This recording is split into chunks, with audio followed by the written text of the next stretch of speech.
To send custom certificate emails using Pabbly Connect, the first thing is click the Create Workflow button and then type your preferred workflow name. Click Create.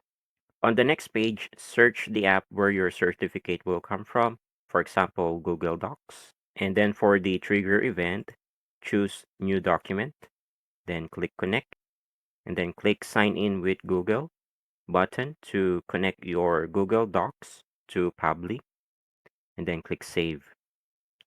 Next is click the add sign or the plus sign button, and then search for the app that you would like to use to send the email, for example, Gmail. And then for the action event, choose send email, click connect, and then click connect with Gmail button to connect your Gmail account to Pabbly, and then click save.